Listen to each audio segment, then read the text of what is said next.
So thank you so much for joining us here today. Please join me in welcoming Bacchus.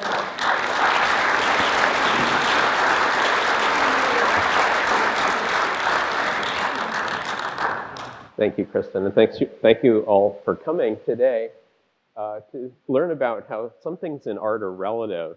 We're going to be seeing a lot of things that are relative in various ways, things that have to do, for example, with a term, mimesis, which means making something look like the way things look like they're out in the real world, out in nature. It's kind of like that word mime, like to pantomime or to mimic.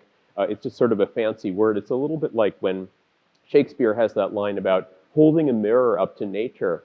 And a lot of art in the history of art, especially in the Western tradition, has to do with making things more lifelike. And that's one of the things that the Renaissance is about, making things somehow seem more lifelike. And as I was telling you last time when I was talking about space, and I showed you this very famous painting by Raphael called The School of Athens, I mentioned that it's a really consummate example of what we call one-point perspective. And remember, perspective is that trick or kind of device or construction that was invented in the 15th century, relatively early in the 15th century, quite a bit, maybe 100 years almost before this painting was painted, by Filippo Brunelleschi. And it was in Florence, and then it was really publicized. It was published by another Renaissance man whose name was Alberti. And so that by the time you get to the School of Athens in the early 16th century, and it's an example of what we call high Renaissance art, high in the sense that all of the currents that we saw developing in the Renaissance have really moved to a kind of crescendo, and also high because there, for some mysterious reason, there were all these amazing artists working in competition with each other at the same time. Raphael, Leonardo da Vinci, Michelangelo, Bramante, they didn't necessarily like each other. I mean, Michelangelo in particular was a very difficult person, but for somehow they managed to meld their talents in many ways and make some incredible things, partly because they had some very powerful patrons. For example, Julius II of Rome, of the papacy, Pope Julius II. And if you go to the home of the papacy, that is the Vatican, you can see this amazing mural, this fresco. And one of the reasons why I'm showing it to you today, because it is, I said, a consummate example of one-point perspective. So remember, with perspective, it's this device or this kind of a construction that told the artist how big and where to place things going back into space so that they would fool your eye. And in this particular painting, the thing that's especially striking are these floor tiles in the front. They really look foreshortened. That is, foreshortening. Remember, that's that effect when if my arm is like this, it's very foreshortened. If it's like this, it isn't particularly. Foreshortening is the way that things are distorted in space when you look at them, just like when you look down a railroad track, the way it looks like all the sleepers are coming together and the tracks are coming together into what we call the vanishing point. That's where things disappear. Now, of course, they don't really disappear. It's just a kind of an illusion.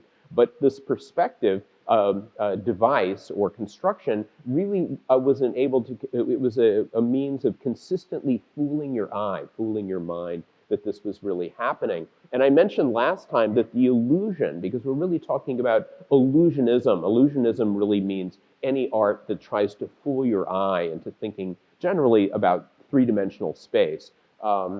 That even this running spiral, this decorative band at the top, it looks like this is a three-dimensional frame. This is all actually painted. You really have to go there to see it, to believe it, because it looks like it's really three-dimensional, but it's part of the whole thing. Now, the perspective construction does have its limitations.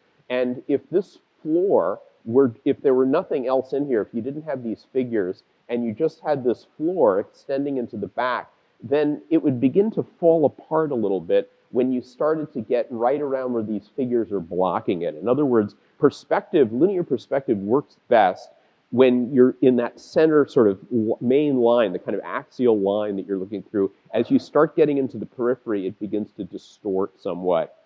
Now, the other thing is that the term perspective, think about, is very much like, if you think about when we say perspective, like from my perspective on such and such. it means your position.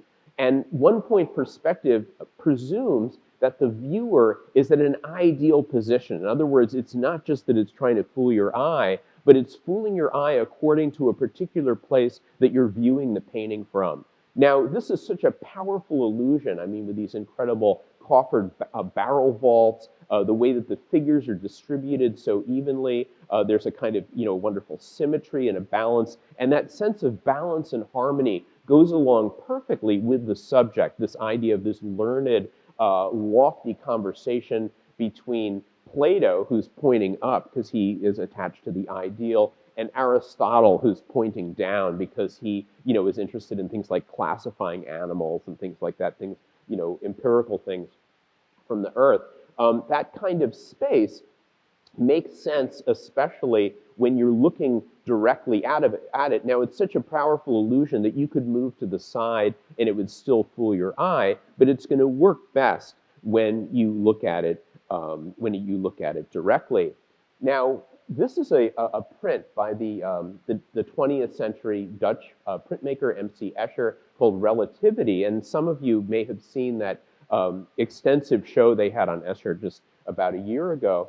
And he was really a master of perspective, but he was also a master of playing with it. He was very playful. And what he does here, and I put it very early in this lecture because I'm going to be talking a lot about relativity, is that everything here, you could say, seems to work in its own way. If you tilted the picture, it would really look like someone going up and down the stairs, things like that. But relative to each other, it's madness. It doesn't make sense at all. It's a kind of crazy, wild space where gravity doesn't hold true. And you have people walking, on both sides of staircases and things like that. It's a really playful kind of thing. But one of the things that Escher does that's really fantastic is he can work the transitions between these mutually contradictory images, and so it makes them look like a complete whole. Now, it's not the first time in the history of art that someone, or the only time that someone has played around with perspective. If you visited the National Gallery in London, you probably know this very famous and very beautiful painting by Hans Holbein the Younger called The Ambassadors. And it's an example of what we call anamorphosis. And that's why I put that term, partly because I can never remember it, so I have to put it up there. And, if you just look at the main part of the painting, it's this very, really beautiful portrait in this very northern style, that a kind of a northern Renaissance emphasis on particularity of description. Everything from this beautiful, looks like a Persian carpet, to this lute, the figures themselves very, very detailed and all of that. And you'll notice that when you look at that lute, and also when you look at the floor tiles, they are in very clear perspective. In other words, this is an artist who completely understands perspective. But then you notice, what is this weird thing? It looks kind of like just a strange kind of cloudy shape. Well, it's a giant skull. And if you stand in the right place, I can't do it here, and because you're in your seats, you can't really do it. But if you go to the National Gallery in London, if you move to a certain place in the periphery, it begins to sort of unfold and it becomes an actual skull. Now, why would you have a skull there? Well, it goes along with the tradition of still life. This is something I'll talk about more next time. We'll see a little bit of this shortly when I show you a painting that we saw once before by Audrey Flack called Vanitas, the idea of vanity, of the passage of life. If you're going to have these beautiful things from the world like scientific instruments and books and music and instruments, well, then that's a reminder of death. But it's being done here in a kind of bravura, sort of sleight of hand, showing you this as something that's really very strange, like a strange kind of projection from some other dimension. Even the way that it casts a shadow it's really very strange. Now, here's another example of something that involves strange things in relation to each other, and also it involves a very high level of mimesis, of illusion. So this is actually a chalk drawing on the street by someone named Julian Beaver. And I assume it's called Swimming Pool in the High Street, so I assume that's High Street in South Kensington. near, Kensington Gardens and not far from Hyde Park. But anyway, this is a really elaborate chalk drawing. And you can see that right away that there's some things that are from the real world, like this bottle of Coke and a glass here, a real person who looks like he's getting into the swimming pool, very excited about that with a thing of Coke. But then these flip-flops, they don't really fool your eye. They're pretty realistic, but you can tell that they've been drawn with chalk. But that's not the strangest thing about this. I mean, it looks very complete for a bathtub. You've got your ball, you have the person swimming, you have the rubber ducky, and everything. But it all is a question of perspective. That is where you are standing when you look at this. So this way, if you're looking from this point of view, that's how it looks. If you are standing basically where her foot is pointing, if you go down the street in the direction that her foot is pointing, and then you turn around, this is what it looks like. So in other words, this view was like what you'd see from that camera. In other words, that's like a picture that you take from that camera, but if you walk down the street, it's completely bizarre. And what happens is that because it's foreshortened, when you look from that angle, foreshortening makes things collapse. So that, if you're looking at my arm this way, you're just going to see like the tips of my fingers and a little bit of the arm, but basically it's going to collapse. And that's what happens with this drawing. I mean, in some ways, it's all the more amazing because it's just an ephemeral work of art. I mean, when it starts raining, it's probably going to wipe away some of this, and certainly with people walking. So it really is a kind of marvelous example of street art. I mean, hopefully he gets lots of euro, or rather pounds, in his little, his little can there for doing this.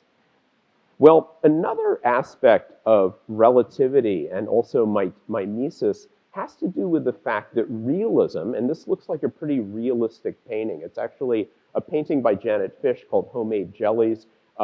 She's a really fine example of what we call a photorealist. And photorealism is a movement, well, it really has its beginnings in the 1960s, but it's very big in the 70s, and it's still with us today.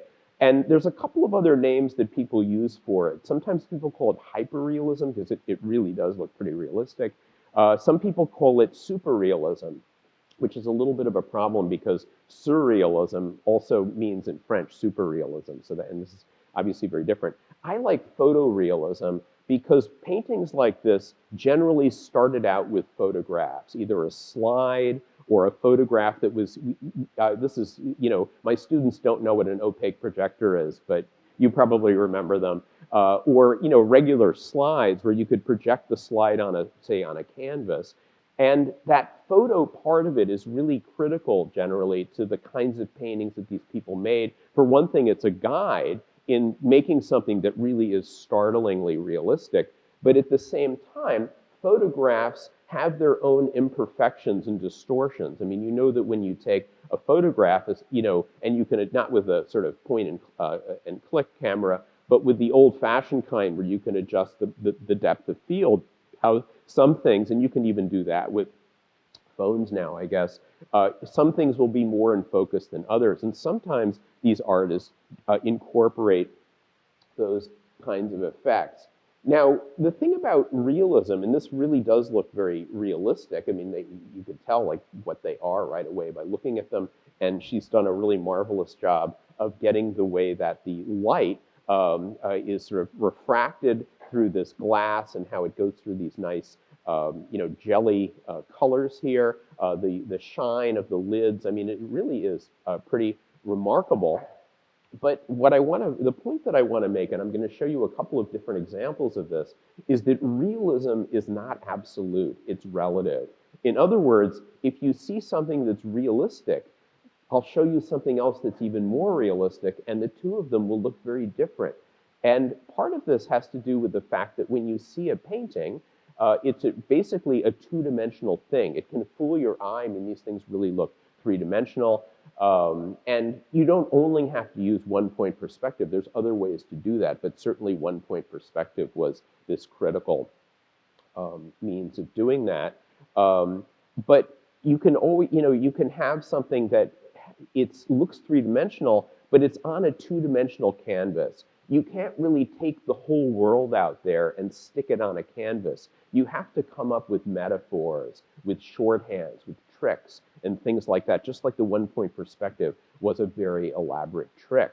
And those kinds of metaphors might be very different among two different artists. So if you keep this one in mind, if we look at this still life by Audrey Flack, and I showed you this once before, we'll come back to it. The one I mentioned when I was talking about vanitas, that's actually the title of this, Marilyn, as in, it's actually Norma Jean, the original a person who became Marilyn Monroe. A vanitas still life is one that has reminders of the passage of time, like the hourglass and the clock, or in the ambassadors that I just showed you with the skull. But I'm not really showing it to you for that. It's really more for the rendering of things from the real world. In other words, for the mimesis, the mimetic aspect. So when you look at this little porcelain mug, this glass here with beads, the shine of the fruit, the lipstick container, the candlestick, they are reflective objects that look very different, and here's a detail, from the ones down here. In other words, if you saw either one of these paintings individually, you might say, wow, that's really realistic. How did she do that? That's really amazing. And it is. I mean, you can't do this kind of art unless you really have a lot of control. I mean, I certainly couldn't do it. But in any case, they look very, very different. So that's that's something, and we're going to see this also when we look at sculpture, that there's a kind of relativity about realism. Now, there's other kinds of ways of making something realistic or being mimetic. And we even can have that in paintings which predate one-point perspective. In other words, something from the very, very dawn of the Renaissance, like this wonderful, famous painting by Giotto, The Lamentation over the Dead Christ, which is in Padua, another one of my favorite towns, by the way. And in the Ariana Chapel, also known as the Scrovani Chapel, that was the person who paid for it, and really really paid for this chapel, these wonderful paintings of the Virgin and the life of the Virgin, the life of Christ, which are in these great bands, because his family was known for usury, and which is a sin, and so there was a kind of expiation, that, well, we may have been greedy, but we're going to pay for some really beautiful, Christian paintings and kind of get out of purgatory quick. Anyway, so what you have here is something that, it's a painting that, if you take a Renaissance course, this is the kind of painting you may start with in the first class. And it's considered either, as I said, the dawn of the Renaissance. Some people, especially if they're medievalists, consider it a late medieval painting. I mean, it's sort of in between. I mean, this is an artist who was a contemporary of Dante.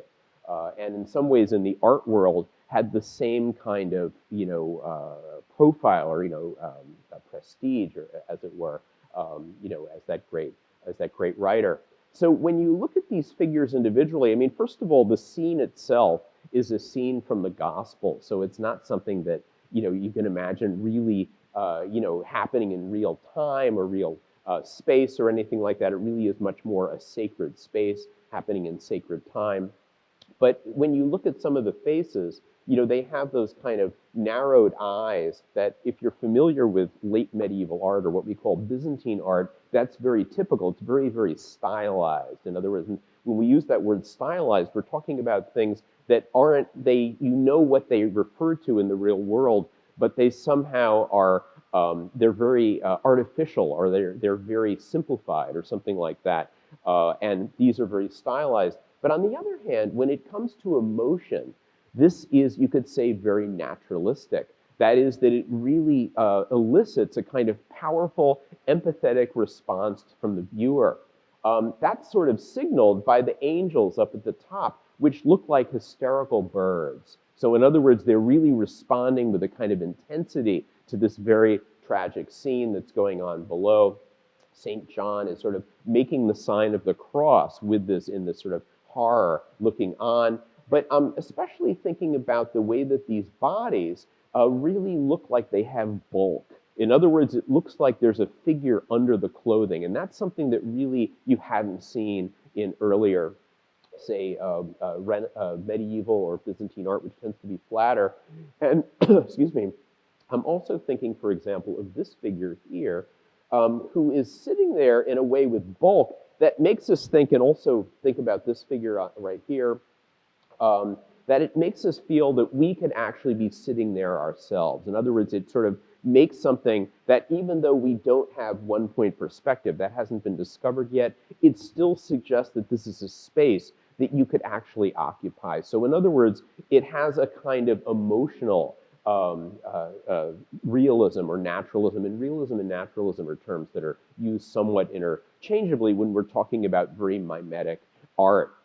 Now, this is, as I said, the dawn of the Renaissance. But if we fast forward to the early Baroque, we have a whole different level of mimesis, a whole different level of things that fool your eye and that engage the viewer in an emotional way, but in a very different kind of emotional way. So this is a painting by Caravaggio in the Uffizi in Florence called Bacchus. And I showed you a painting by Caravaggio last time when I was talking about light and dark. Remember that really striking conversion of St. Paul, you know, the man who's fallen off his horse and is on the ground. Now, on the one hand, Caravaggio, and we think of this with paintings like the St. Paul, was one of the greatest religious painters of all time. He was also a murderer. He killed somebody about a game of tennis. And so he was, you know, probably not the nicest person. And he also would paint for a cardinal, Cardinal Del Monte, who liked to have parties where young boys would dress up like young girls. And so there is a kind of homoerotic current in some of Caravaggio's art that we definitely would find in this painting of Bacchus, because after all, Bacchus is supposed to be a male figure. He looks somewhat hermaphroditic or androgynous in this painting. But the main thing that I want to show you, but with that in mind, with the idea that there is this erotic aspect of the painting, is the way that it approaches you in a very aggressive way as a viewer, so that he's offering you this very decadently elaborate glass of wines and sort of offering you the wine as a way to sort of invite you into his space. It also looks like he's about to take off his robe. So it's a kind of very aggressive sort of interplay between you as the viewer and the image there in a way that is very Baroque. That's not a Renaissance kind of way of addressing the viewer. And there is a high level of realism. This is one of the things that Caravaggio startled people of the time. So that, for example, the way that the wine glass is painted, the fruit in the front, and this is something that I'll talk about when we look at still life next time, that the first thing you want to look at it as still life is what is being shown. If it's fruit, what kind of fruit is it? Is it stuff that looks like, you know, it's the stuff you couldn't afford at Whole Foods? Or is it something like this that looks overripe, about to maybe get a little bit rotten? That kind of goes along with the decadence of this image. And the fruit and the wine are also inviting you to partake. This whole idea of inviting you, and it's a very erotic thing. There's a painting by Caravaggio from around the same time in the Metropolitan Museum, where it's these young boys, very androgynous boys, who are singing and playing music, and then they have a musical instrument laid out for you. In other words, you are supposed to partake of their activity. Now, when we're talking about mimesis and lifelikeness and sculpture, we get into some different issues altogether. Now, this is a really blunt kind of comparison. That is, we have a high Renaissance statue here, a piece of sculpture. I'm sure most of you know it, the famous David by Michelangelo. And over here, this really magnificent group of what we call jam figures, that is J-A-M-B, as in a door jam, from one of the doors. I think this is the main western door at the Cathedral of Chartres in France. And this is really a sort of quintessential example of medieval art, in fact, of Gothic art. That's what we're dealing with here. And the Gothic is a style, both in sculpture or in manuscript illumination or in architecture, which tends towards the elongated, towards the vertical. Um, excuse me. So you have a church like a Chartres, excuse me, which has these very pointed, tall towers. It's sort of aspiring upward to the heavens. I mean, that's one of the aspects. And with these figures, they're much more elongated than something that you would find from real life. They don't look at all like the David. And well, the first thing I want to point out is that one of the things that's so different here, and I think I may have mentioned this last time, is that in the Renaissance, with a work like this, you have what we call a freestanding sculpture. That is, you could walk around it. And that's something that sculpture was, I mentioned this last time, in classical antiquity, in ancient Greece, in Rome. And of course, part of what the Renaissance was about imitating things from classical antiquity. That's something that you have, but you don't have it in the Middle Ages, just like you don't really have it in Egyptian art as well. You don't really have freestanding sculpture. The sculptures are attached to an architectural element. And when you see an individual detached medieval sculpture, and I think we have some examples upstairs in the medieval room, the backs are generally either unfinished or flattened, or they have something like some kind of a piece of hardware that you could use to attach them to a wall. They don't think of sculpture that way. They think of it as something that's part of architecture, something that is flat in that way. And the other thing is that we start looking at elements of, what is it that makes this more lifelike? Well, for one thing, you don't really see those bodies under the clothing. Remember when I was showing you the Giotto, I mentioned how that's one of the things that makes that lifelike. Instead, you have these very patterned, these very patterned robes, and the way that the feet just sort of point down, they don't look like they're bearing any weight. Now, with Michelangelo, it's something very, very different. He has, and I may have mentioned this last time, he has what we call contrapposto, one thing up next to or against another. And that's really that idea that if you're putting more weight on one foot, as he's doing here, then the hip shifts up slightly. And that's something which they knew about in ancient Greece and ancient Rome. It had really been forgotten in the Middle Ages. It comes back in the Renaissance. But of course, in the Middle Ages, they had very different interests. They had forgotten about these, or they weren't interested in, they really weren't interested, maybe is the point I should say, in this kind of thing, because the idea was not to celebrate, say, a nude, beautiful body, because Michelangelo, he's really going back to that classical idea of the perfect athlete. It's David from the Bible as this sort of gorgeous, athletic body. This is something that you could imagine existing in real time and real space, although, of course, he's very, very tall, and he's very idealized. He's more perfect than you can imagine a real person. This is something that exists in sacred time and sacred space. And I may have mentioned this last time, that when you get to making things more mimetic like this, when you make them more lifelike, you have certain things that you've gained, obviously. I mean, it's an amazing work, but there are things that you've lost. And what you've lost here is, you could say, the spirituality, which you have in the case of the medieval art. But this is, of course, as I said, a relative thing. Because then when you look at a Baroque David, so this is the same character, this is by Bernini. This is one of these remarkable early sculptures that Bernini, really carved himself to sort of show off what he could do. There's a whole group of these. There's the Apollo and Daphne, this David, the Pluto and Persephone. They're all just absolutely astounding. And they're all in the Borghese collection. And Cardinal Borghese, Scipione Borghese, who was not a very nice person, was one of Bernini's patrons. When I say he wasn't very nice, well, he loved art. And there was a certain Baroque painter named Domenichino who painted a painting of Diana and her nymphs bathing. And the cardinal wanted it, and the artist didn't want to sell it. So he simply put the artist in jail until he got his painting. I mean, as I've often said, this is the history of art, not the history of niceness. Anyway, they function completely differently in regard to your relationship in space.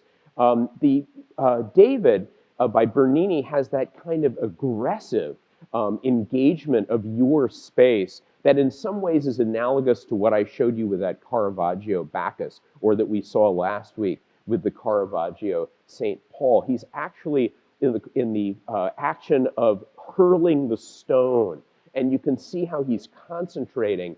This one looks so much more removed. It doesn't really seem to have a narrative aspect. It's really, you could imagine David standing there and sort of looking off in the distance with his sling on his shoulder, but he's not really engaged in action in the same way.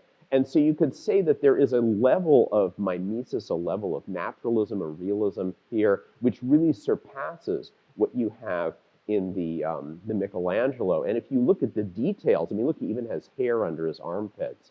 And the way that he's sort of, biting his lips to get all of his energy to sling the stone. Now, this is it's very different. This is a somewhat unfair comparison because the Michelangelo David is much, much bigger.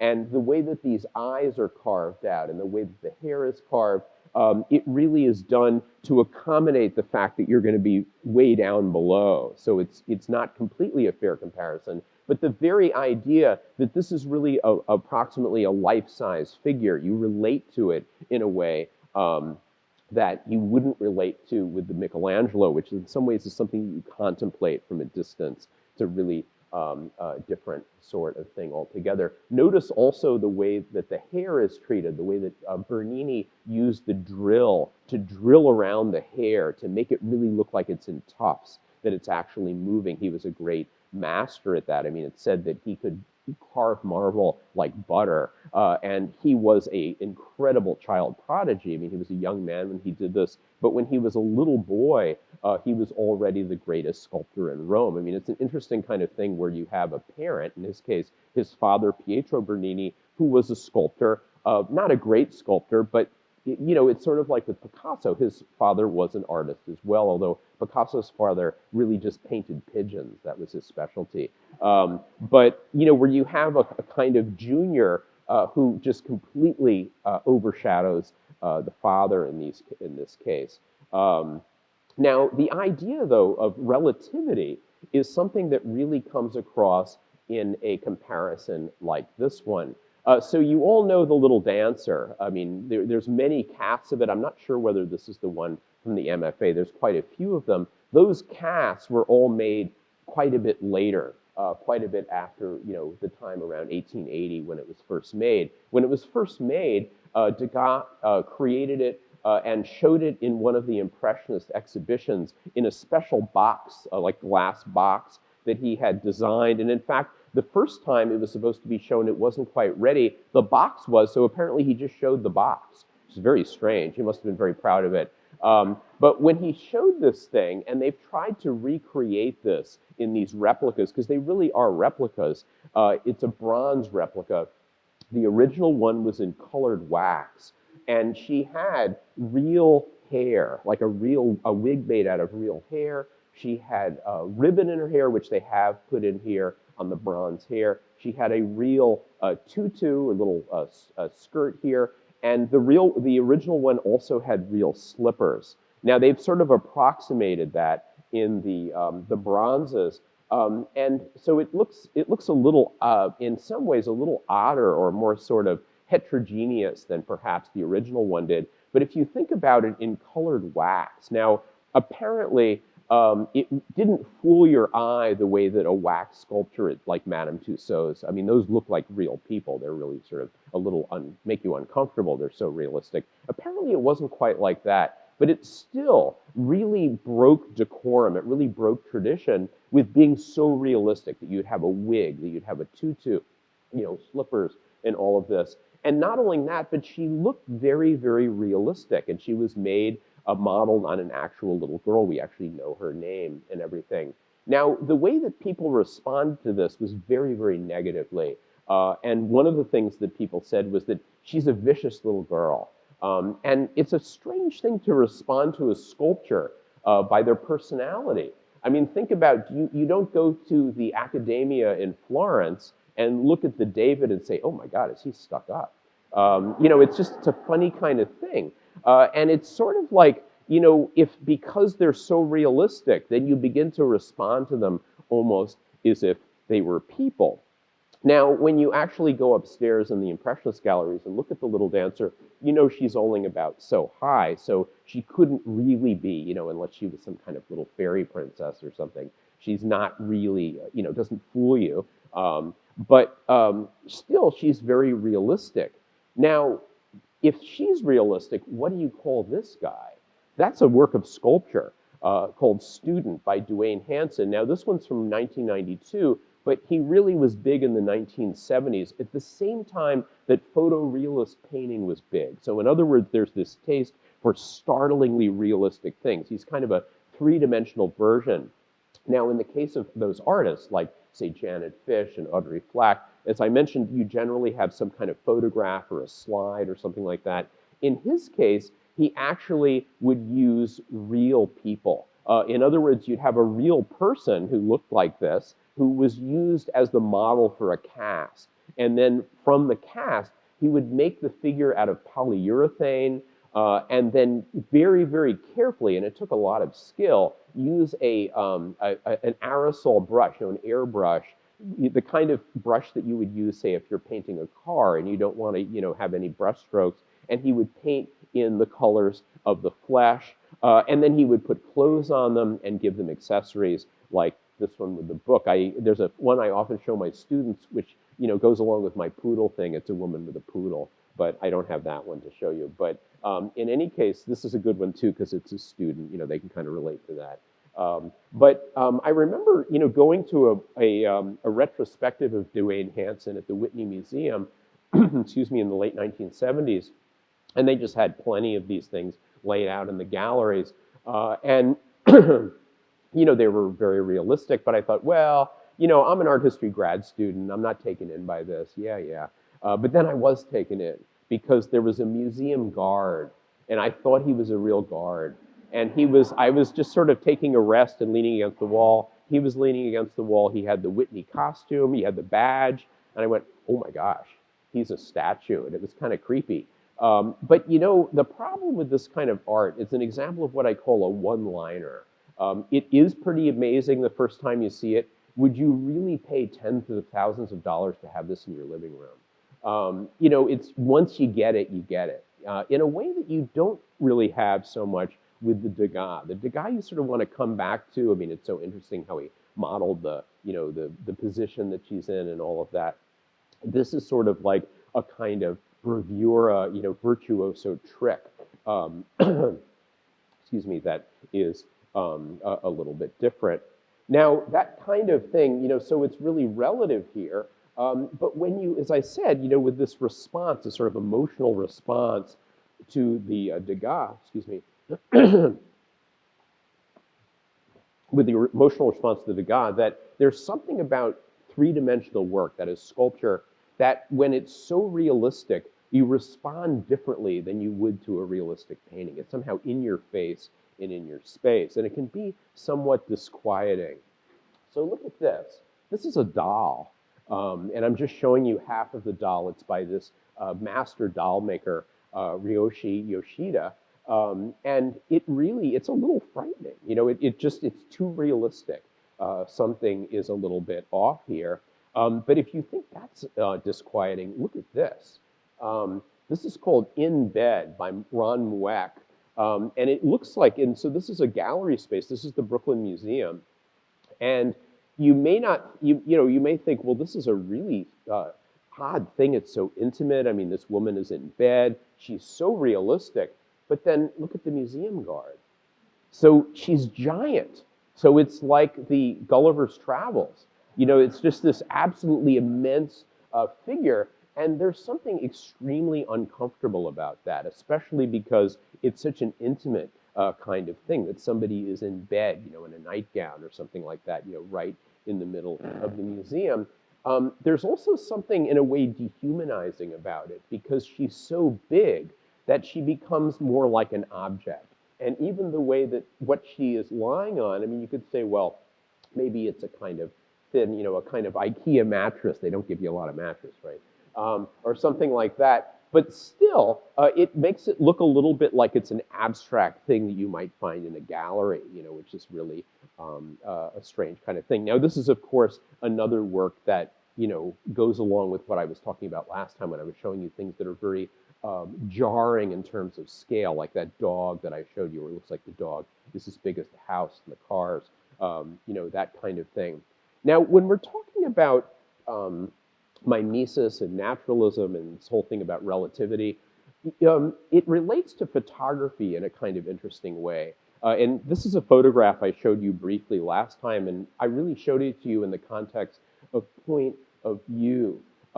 That somehow the point of view of the photographer, W. Eugene Smith, very famous American photographer, that somehow he was down there, low down, so that it made the figures loom up, but also made it look like a kind of magical scene. I mean, the whole title, The Walk to Paradise Garden, as if it's in this kind of little protected um, area, almost like a kind of Garden of Eden.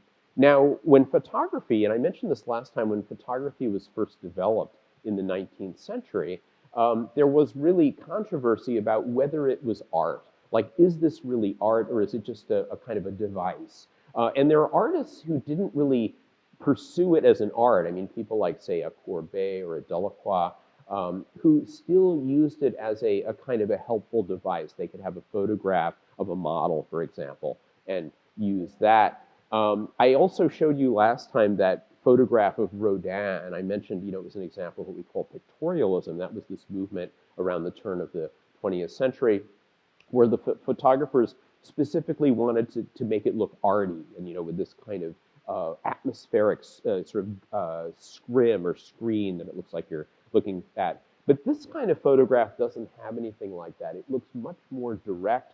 We don't know, though, by looking at it, and I don't know enough about this photographer to really know how he worked, but we don't know what went on in the dark room. In other words, did he crop things? Did he change the lighting? Did he take many, many of them and then pick the best one? We don't know. In other words, they did involve choice in some ways.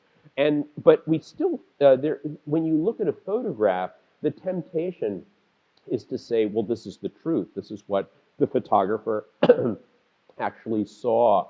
Now, as we start getting into the 1970s, the 1980s especially, there's a lot of skepticism in the art world about the truth, about how you can have what's called the innocent eye. And that's a term, excuse me, that's sometimes used with an artist like Monet. Monet had this famous statement that I mentioned, I think, perhaps last time, when he was teaching an American artist whose name was Lila Cabot Perry.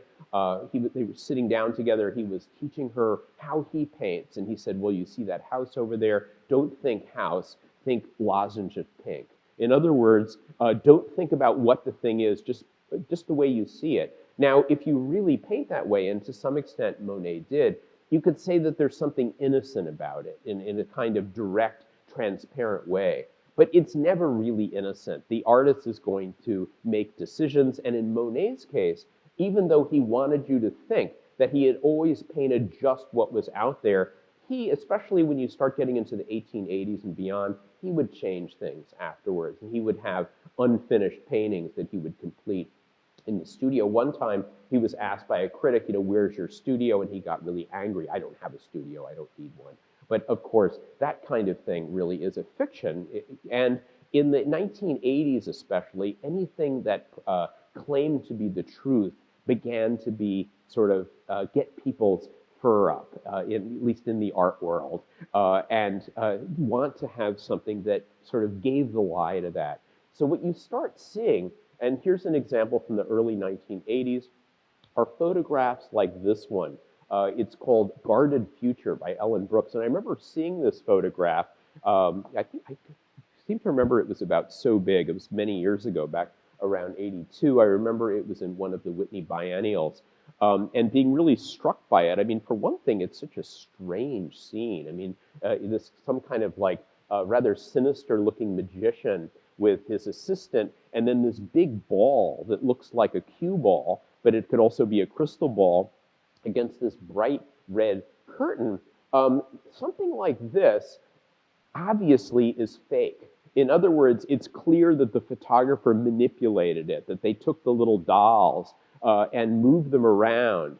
And there's a name for that. It's been called the directorial mode, sort of like a director, moves things around. And this got to be really big around this time because it was a way of sort of saying, see, it's fake, it's fake. And that what became like a big thing, especially in the 1980s. And it's a kind of, it's a strange sort of thing because on the one hand, it's saying that it sort of wants it both ways. On the one hand, it's saying, well, it's fake, but it's also more real because these little dolls and the ball, these are palpable things.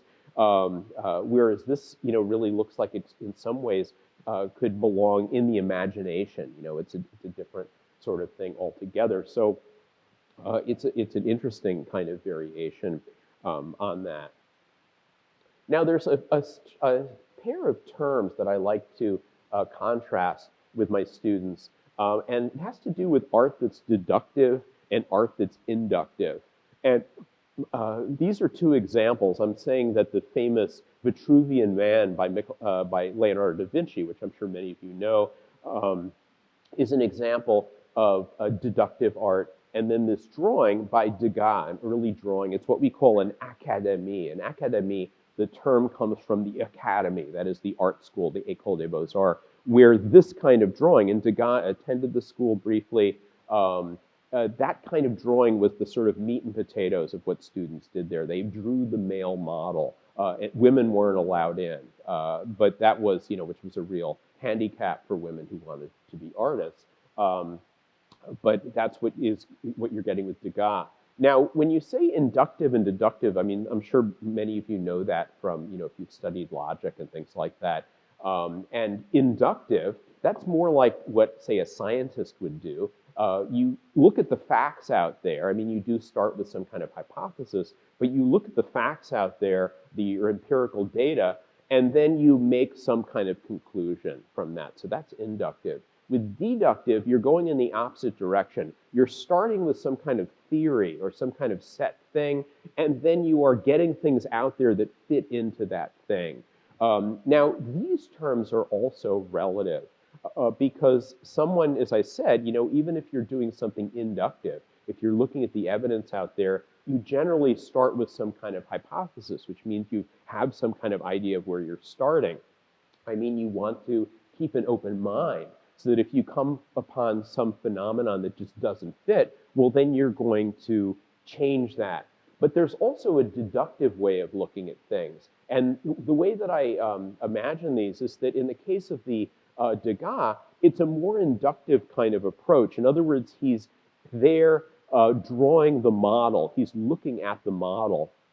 And it looks like this one really looks like a real person. I mean, I've never seen that person before represented anywhere else, but they're individuated features. In other words, it looks like Degas wasn't just doing a kind of a general image of the figure in front of him. He was really trying to get the way that this guy looked and really be pretty accurate, seemingly very accurate about the anatomy and everything else. Now, with Leonardo, it's completely the opposite. He starts with a concept. He starts with this concept of the perfectly proportioned body, going back, I guess, to Vitruvius, who was this ancient, theorizer about architecture and proportions. And what he comes up with is this, first of all, an idealized body, but it's idealized especially in terms of its proportions, so that the way that you have this a circle and a square superimposed, the man in his two different positions with his arms out like this and his arms out like that, and with the legs, together and then spread apart, that they interact, or they are tangent with these geometric forms in a way that's very, very specific, very rigorous. And the idea is that to be able to do that with a figure, then all of the members, the legs, the torso, the head, everything, they have to have certain kinds of proportions or it just won't work. And it's kind of an interesting thing, especially with the circle, because in the Renaissance, they had this kind of passion for circles. They really thought, some of people like Alberti, for example, the one who really publicized perspective, really thought that circles were divine, that there was something just so amazing about this idea. And he gave as proof of that that birds' nests are circular. See, look what God is doing. You know, he's making circles.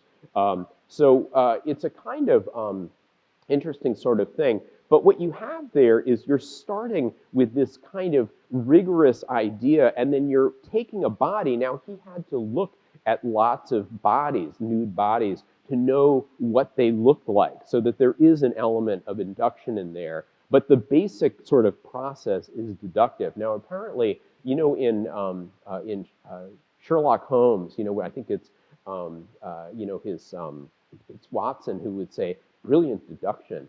I think it's actually he got it backwards. It's actually brilliant induction, because he's you know, seen some clue of the crime, and then he decides who done it. That really is much more of an induction than a deduction.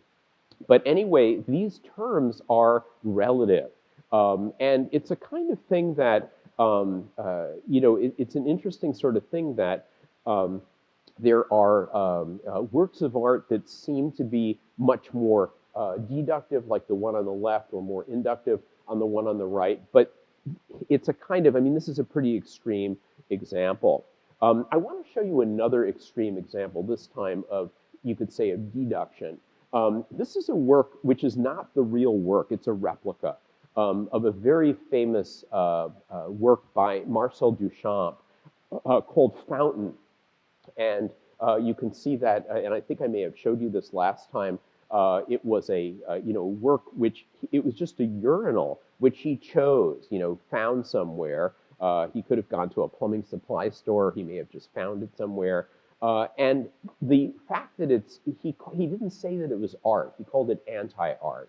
But the idea that he chose this and then chose to show it in an exhibition, that in a way made it so that the choice was the thing that was really important here. And so that it really had to do not at all with making something. It's also an example of what we can call de-skilling. That is, it didn't really take skill. All he had to do was choose it and then write this fake name, Armut, which I think I mentioned, you know, means poverty in German, Armut, and then the date. It was really just a choice, and he insisted that it had nothing to do with aesthetic pleasure or anything like that. And, you know, he's the one his motto was reduce, reduce, reduce. So he's really reducing the artistic process just to making a decision about something that really is absurd. Now, in Duchamp's lifetime, he wasn't really that well known. He was this sort of bizarre, complex joker. It wasn't until the late 1950s when there was a monograph about Marcel Duchamp that was written, that his name really started to get out there. He was still alive then, and he really, by the time of the 1960s, he had this huge reputation. So now, you know, the urinal, you know, as I said, is just a replica. If you could find the original one, it would be almost priceless. I mean, it's hard to believe. But he's that famous. He's in all the, you know, the survey textbooks, the history of art. And in the 1960s, there's a whole movement called conceptual art. And here is an example on the left. It's by an artist named Mel Bachner, called Meditation on a Theorem of Pythagoras. It's from the 1970s. And this is just a shine on the page. That's actually not. It's really just a flat surface there. And I can't actually tell whether it's done on the floor. It looks like it's done on the floor, or if they're actually attached on a wall. I suspect it may be on a floor. And this is actually, you may notice, this is a different copy. This is a different version of the fountain. I mean, if you go back, whoops, sorry, it looks different. I mean, look at where the holes are. So someone else has come up with another one. I mean, just because I said the original doesn't exist. But with conceptual art, you have the concept being all-powerful in many ways. So that what you have here, if you saw a description, you know, when you go in the galleries and you have a, especially say if you're looking at sculpture, you have in the label, the title and everything, the accession number and everything, but you also have the material. So bronze, marble, wood, whatever. This one would say hazelnuts and chalk. Those are the materials. So right away, we're dealing with a rather aggressive kind of thing in terms of the fine art part of art. In other words, here is something that isn't marble or isn't bronze or isn't oil on canvas or whatever. It's hazelnuts and chalk. And what he's done here is, just as the title suggests, he's made a right triangle, and then he has taken hazelnuts and made little grids, 3 grids, sort of parallel to each one of these sides. And if you count the hazelnuts, and I'm not very good at math, but I did count them and did the math, and a squared plus b squared really does equal to c squared. In other words, the sum of these two is equal to this total amount here. So it's an interesting kind of exposition of this. Now, when I was in college, this artist, Mel Bachner, came to my college. He was invited by my painting and design teacher, whose name was Chaim Steinbach, who does some pretty far out stuff. But he invited Mel Bachner. He was always interested, my teacher, in the cutting edge. And so Mel Bachner came and he talked about his work. He didn't show us this one, but he had some of his other things. And one of the art history professors tried to kind of get him in a corner and get him to admit that his art only had to do with an idea. In other words, and he wouldn't. He refused. He said, no, the idea is important, but so is the visual part. Without the visual part, the idea won't work. Now, you could say it's a completely deductive work of art and that he's come up with this idea, but the fact is that it has a certain kind of visual aspect. And there are other examples of conceptual art. Some of you may know the work of Saul LeWitt, who also would come up with instructions for something. What you would end up with would be completely unexpected and often visually very beautiful. So it's an interesting kind of thing in that regard. Now, you can also find a difference between, say, inductive and deductive within the work of the same artist. So this is a very early Picasso. Picasso was about 15 when he painted that. First Communion. If Picasso wanted to, he could have, made a good living being a kind of, provincial genre painter in Spain, doing First Communions and things like that. But that clearly, that would have been more like what his father did. In fact, I believe this is his father in the scene. But that's not what he wanted, of course, and he changed the course of art history. For one thing, by helping with his friend George Braque, helping develop Cubism. And one of the stages of Cubism, as you can see here in this guitar from 1913 at the Museum of Modern Art in New York, is that he created a kind of art which doesn't seem to follow induction at all. In other words, this painting, even though he didn't actually probably go there, he probably used models, and he may have gone to a church and really looked at the altar and the candle holders and things, the candelabra and things like that. This one, he really started out with a bunch of scraps of paper, and he may have had the guitar in mind. And he ended up making something that looks very playfully like a guitar. So if you can imagine, and it's also playful the way that he cut out newspaper, so it has little words. So if this is the sound hole, that suggests a kind of whisper or chatter of sound, the little words there, that little bit of texture. It also looks a little bit like a woman. And that's very typical of Cubism, that one thing can look like another. And, so maybe it's a woman in a kind of sexy outfit, sort of tight-fitting outfit. Well, that really comes to mind because one of the papers that he uses for, pasting on here, it's this Spanish, newspaper here. Down at the bottom, there is an ad for a certain Dr. Casasa. And if you read the ad, he's a specialist in venereal disease. And that's very typical of Picasso. He loved raunchy jokes that he would put in things like that. Now, if we go back a little earlier in the history of Cubism, just 2 years, we see, and I'm sorry, it looks like I forgot to label these, but this is called Woman with a Mandolin. It's from 1910. It's in the Museum of Modern Art, and this one doesn't really need any introduction.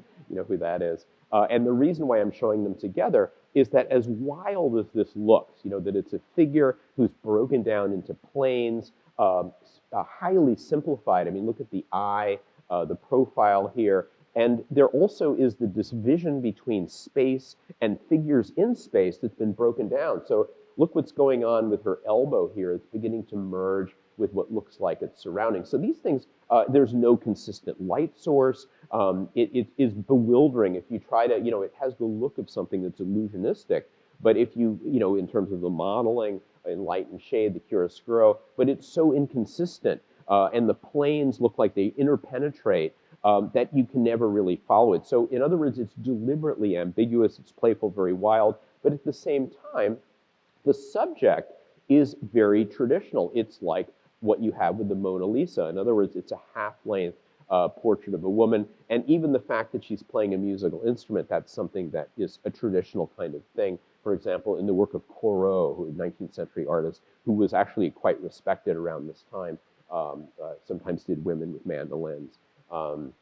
But in any case, and also just the way that there isn't much in the way of color here. It's all in tone or value. It's all light and shade. Now, within the tones and the values, these earth colors, the browns, kind of olive greens, the blacks, the grays, there is a great variety, almost like you would have in an incredible, richly tonal painting by, say, a Rembrandt or somebody like that. But in terms of color, it's very restricted in terms of hue.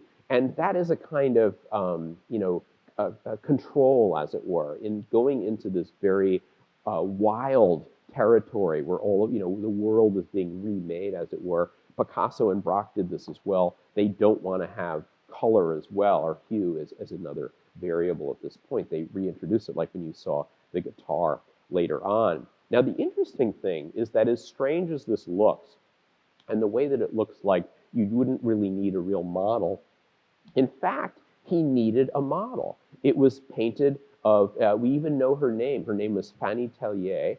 He had a model for this, and she got bored. She left, said, I'm done. And it's like, you're painting your little angles and stuff. I'm out of here.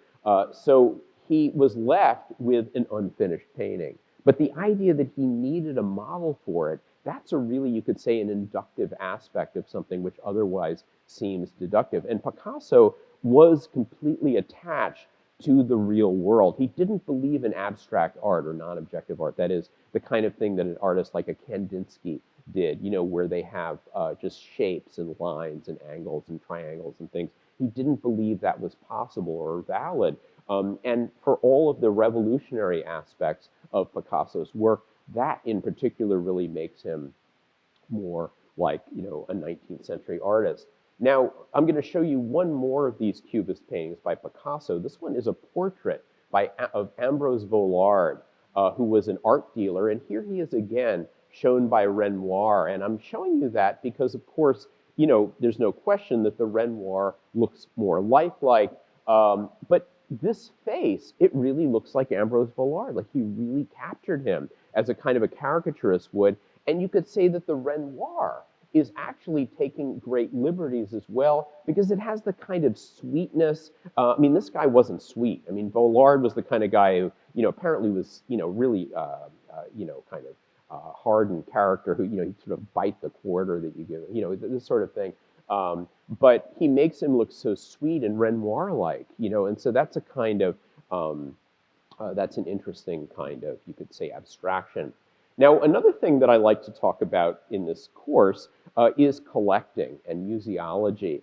And I couldn't resist bringing in Mrs. Gardner, because we're neighbors here. And of course, one of the favorite views of the Gardner Museum. And the reason why I'm showing you the Gardner is that it has this aspect that it is a private collection. And that's a really different sort of museum than we have at the MFA. I mean, the MFA, you can see that there's plenty of works here that have family names on them, or people who gave them to the museum, or who helped, or who bought them for the museum. But this is very different. This was her collection, her house, and when she died, everything had to stay the same. So it's as if the whole place is stuck in amber. It's Mrs. Gardner's memory forever. I mean, she obviously had a very large ego. I mean, apparently she was a complete control freak in terms of building this place. And the reason why I picked this view, the Titian room, because it really has her favorite painting, The Rape of Europa, by Titian that Bernard Berenson, who was her art advisor, kind of got for her, found. But the thing that's so interesting, and there's an art historian named Anne Higonnet who's written about this very eloquently, that what you see below it, this patterned cloth, well, that's Mrs. Gardner's favorite dress. That's her, it's a Worth gown. So she wanted her favorite painting shown above her favorite dress. So this is something that you just wouldn't have at the MFA. I mean, it's just a completely different kind of thing altogether. And of course, when they did the refurbishment at the renovation, they didn't really change this much at all. I mean, they changed with the entrances, and they made a whole new elaborate entrance with a cafeteria, with a nice dining room and a restaurant and a place for smaller exhibitions. But most of it is just an entryway. Everything else just stayed the same. You also get the strange kind of thing, and this we also have at the MFA, because we have, in the medieval gallery, it looks like a chapel. Here is the chapel in the Gardner Museum, where it's not a religious institution. It's really these religious things taken from various places, put together as art. Somebody told me that once the guards at the Gardner, who are, since the robbery, they're like very jumpy anyway, but apparently somebody was praying. They wouldn't move, and they were just praying there at the chapel, and they didn't know what to do with them because they're kind of blocking, the traffic pattern, and, it's interesting kind of predicament. Now, in the down on the first floor here, one of my favorite galleries at the MFA is the Kunstkammer. It's this little gallery, and the term Kunstkammer means art chamber. Another term, sort of a synonym, is a Wunderkammer, that is a kind of chamber of wonders. Here's a 17th century painting of one of these Kunstkammers. And as if you've been to that wonderful gallery at the MFA, with the little mechanical Diana on a horse and everything, I mean, sorry, on a deer, on a stag, you'll know this. But what you have, and these are really the first museums, it's kind of the beginning of the museum. You have not only works of art, like paintings and sculpture, like here, paintings, but you also have wonders, like beautiful nautilus shells, coral, or look at this cabinet from a Kunstkammer. This is a painting in the museum in Hamburg, again from the 17th century by a German artist, Georg Hinz. And it has the kinds of virtuosic objects, beautiful carvings, exquisite, rich materials that you might have in the Kunstkammer here. And so that's really how museums started. It wasn't just art, but it was kind of all things that were wondrous that you brought together. Now, that's very different from a modern museum. And this is one of the first great museums, of course, the Louvre. And the idea for it really, as a public museum, really came about in the French Revolution. But it was really under Napoleon that it really bloomed. And for Napoleon, it became a propaganda machine, like a lot of other things in his regime. It was a way to show off the art that his armies had plundered from the countries that he had conquered. And here is a print from that time. Here is Napoleon showing off the Apollo Belvedere, which is now back where it really belongs, which is in the Vatican, to these amazed, this entourage here. So that was really a kind of, gesture, like, look what I have conquered.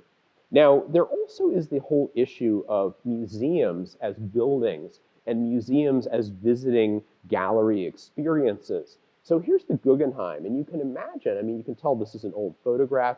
You can imagine in the 1950s, when this was built, I mean, it just must have blown people away. But also, Wright didn't really like cities. And so it's kind of thumbing its nose at the rest of Manhattan.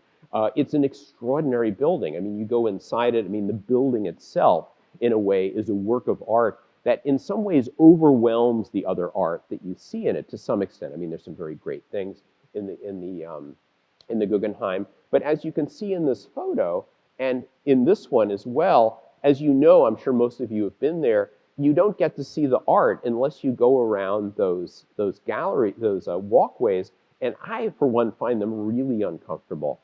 There's one place where you take a false step, and I've heard that when they were building this, the concrete was being poured from the top at the same time as the bottom, and they were a little off when they met. The other thing is that if you try to use the bathroom, at least the men's room downstairs, it's about the size of a closet.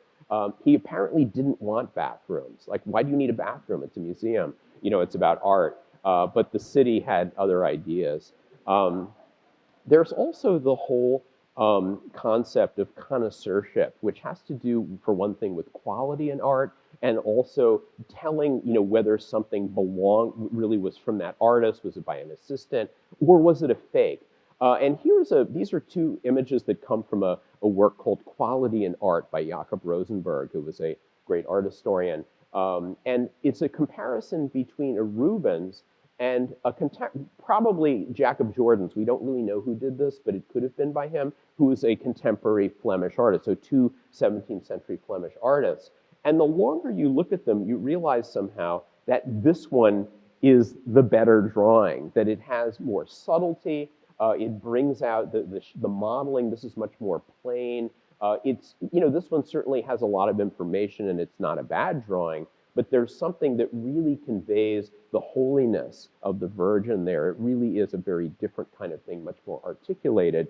And at the same time, when we are connoisseurs of drawings, we have to look for different kinds of things in different drawings. So remember I showed you the Kathy Kolowitz, which has that marvelous expressive passage with the drawing, and you know, it goes so well with the subject that she's showing herself drawing, but it's also the act of drawing. Well, what you enjoy in a drawing like this is very different from what you would enjoy in this beautiful drawing by Ang, where all the T's are crossed, the I's are dotted, and it's all idealized. It's supposed to be more beautiful and more smooth and untroubled than anything that you could actually imagine in real life. So you can be a connoisseur of both, but you're going to look for different things, just like you're going to look for different things in different kinds of food. And if you're talking about prints, like with Rembrandt, well, then you even have different states. So state number 2 is a very famous print, the 3 crosses.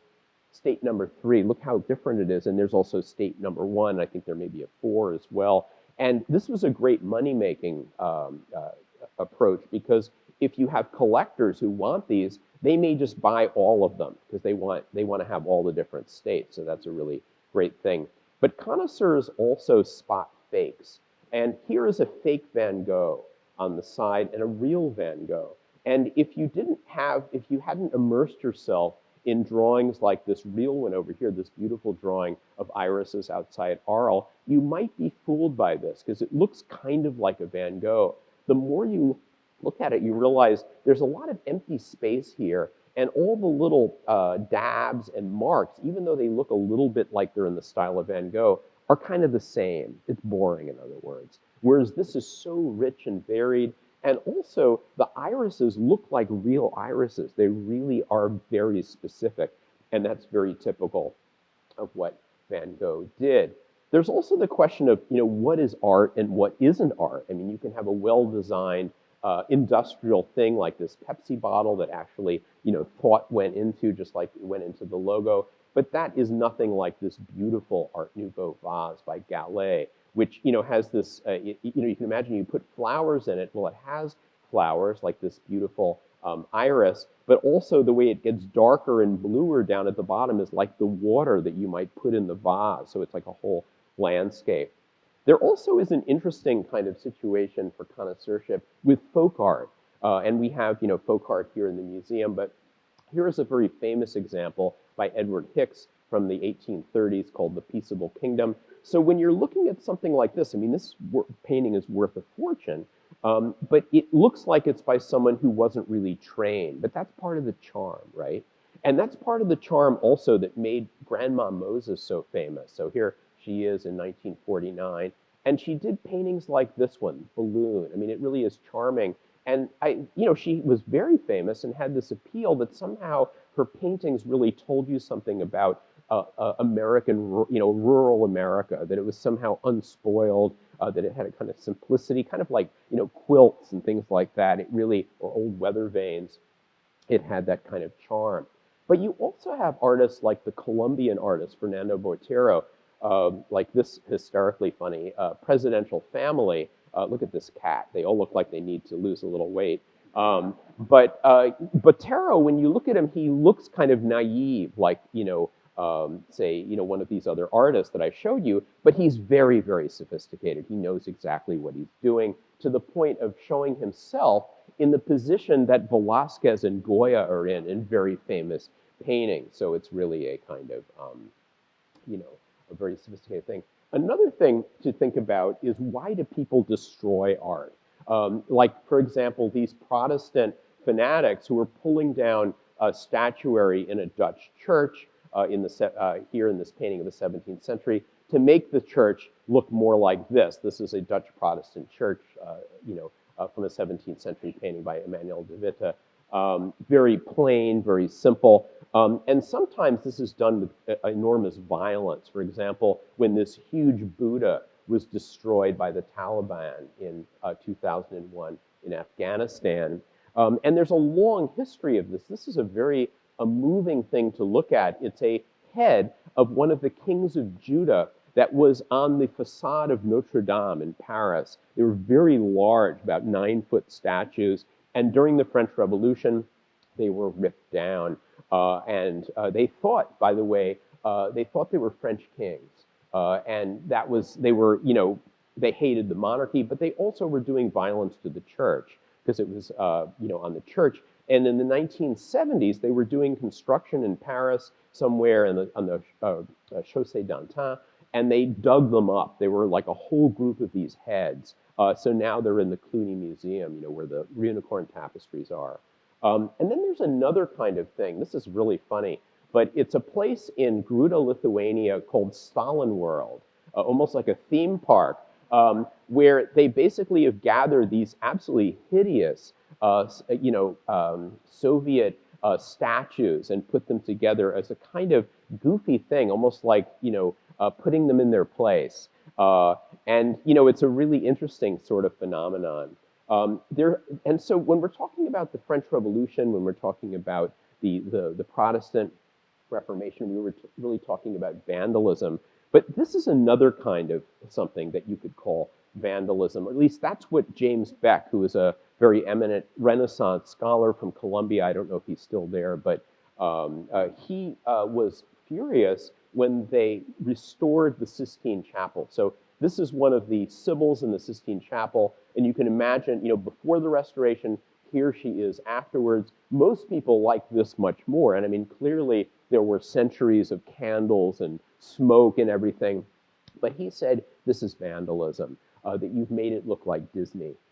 And that's a real decision. What do you do when you clean works of art? Would anyone ever clean the Mona Lisa, for example? Because we have a report from around the time that she was painted that she had rosy cheeks. But that would really be like an act of vandalism. There also are interesting examples where the destruction of a work of art becomes the work of art. So this is Robert Rauschenberg's Erase de Kooning, where he asked de Kooning, who was such a superstar at the time, and everyone wanted to be de Kooning. So in a way, Rauschenberg wanted to get out from under the weight of de Kooning by erasing one of his pictures. And he said this was actually a very difficult work to make because it was so hard to erase. There also are artists who really make their art has to do with criticizing the art world, criticizing museums. So here are the famous Gorilla Girls, who really publicize, they dress like gorillas. You don't know who they are. They all take the names of famous women artists like Frida Kahlo, for example. But their art, really poster art, really has to do with publicizing things that are unfair about the art world. Now, this Grand Odalisque that I'm showing you, this is not actually the one here. This is the black and white, the grisaille one, which is in the Metropolitan Museum. This one's in the Louvre, but they're basically the same picture. But, this whole idea that, you have to be naked to get into the museum. And there's another artist who does this, Hans Haacke, where it becomes his attack on the museum is an artwork. So Metropolitan, you have something that looks like the cornice of the Met here. And then down at the bottom, a kind of travesty of one of their, flags, something that's supported by Mobil, but here they are attacking the sponsor, attacking Mobil. But the irony is that something like this becomes a work of art and, actually is valued and, has a price tag on it. There also is the irony or paradox of censorship. So here's a really beautiful photograph by Robert Mapplethorpe called Thomas. And it really goes in with something I'll talk about next year, like the difference between a nude and something that's naked. I mean, this really, you probably would say it's nude because it just is so arty and aesthetic. But in 1989, there was this controversial exhibition in DC that had some much more explicit photos than this. And, Jesse Helms flew off the handle and, with, National Endowment of the Arts money and things like that. So the irony is that it made Mapplethorpe a lot more famous. And he already was famous, but there were other artists who, really have benefited in terms of their careers. There's also the question of what do you do when there's a new, very big, or you could even say obtrusive work of art that some people hate? Do you take it down? Well, that's how people responded. Many cultivated people responded to the Eiffel Tower, that it was a big piece of junk. Like, let's take it down right away. And you can't imagine that. So sometimes, in the case of the Eiffel Tower, with time, things become, you could say, great works of art, and they become sort of, preserved. Now, that didn't happen with Tilted Arc, this work by Richard Serra, which was in a plaza in New York. And a lot of the people there who ate their lunch by this really felt threatened by it. And it was taken down, and there was a big court case. There was an offer to put it up again at Storm King Art Center, Sculpture Garden on the Hudson, and he said, oh no, that's ridiculous because it was designed for this place. It's a very minimal piece that interacts with the space. And he was right about that. And at the same time, even though in the art world back then, the sort of politically correct thing to do was to be on the sculptor side, I was actually on the other people's side because I felt, well, they have a right too. They don't really want to eat lunch next to this thing that they think is going to sort of fall down on them. And in New York, you don't really want big walls that you don't know what's on the other side. There's also the question of things that are famous because they're famous. For example, the Mona Lisa, or the kinds of incredible prices that you have, so that this Picasso, the boy with the pipe, went for 104 million, but that was surpassed by the Basquiat Untitled, the skull, 110.5 million. I mean, it's just unbelievable. What is it that makes these things command that kind of money? I mean, it's basically whatever people will pay and what they have paid. And the irony is that an artist like Joseph Beuys, who was really a German artist who was a cult figure in the 1960s and 70s, who really made his whole work about sort of, a kind of hostile thing towards the commercial art world, to capitalism and things like that. So he didn't really make works that were supposed to be permanent works. They were what he called his azioni, his sort of performance pieces, like this strange one, How to Explain Pictures to a Dead Hare, where he's talking to this hare. Well, one of the things that resulted from one of these performances was the fat chair. Really very powerful. If you think about it, it's very disturbing, this fat sort of human presence on the chair. But the thing is, there's two fat chairs. There's this one, which is recognized as the fat chair, and then there's someone else who owns another one who claims that it was done at the same time, and the difference has to do with millions of dollars. So it's an interesting thing how things become works of art, almost in spite of themselves. Well, you may wonder, why is Piero Manzoni, who was a early 60s Italian artist, why is he in a bathroom? What is he holding, and why is he smiling? He's holding one of these. It's called Artist Shit. And it was a project that he did where he supposedly put his own poop in cans and then labeled it, signed it, and you can see there's a whole edition of 90, and charged a fortune for them. I think they were supposed to be their weight in gold or something like this.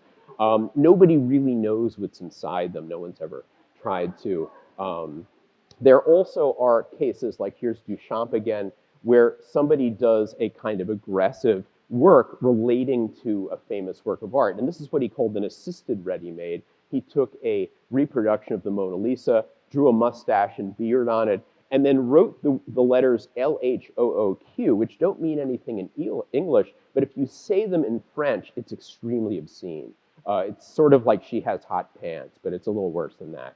You know, it's a kind of aggressive thing, but there are also copies that have to do with great respect. For example, that Rape of Europa that I showed you earlier was copied by Rubens in a really knockout painting in the Prado. When I saw this, I thought, oh my gosh, I like looking at this so much more than I like the one in the Gardner.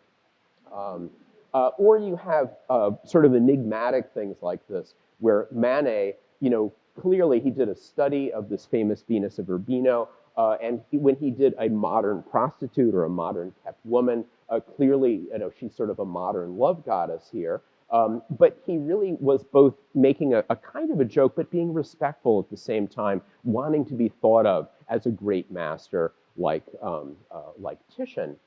Or finally, we have this remarkable pair of images, a beautiful Japanese print by Hiroshige, which Van Gogh copied over here, and then added all of this, what looks like Japanese script, but which really may just be fake, but completely changed it. In other words, it doesn't really look like a print anymore. It's got that thick impasto. He changed the colors. He loved Japanese art, so he was being very respectful, but he was bringing his own creativity into this. So next time we'll see some more creative things, and I hope you can join me then. Thanks.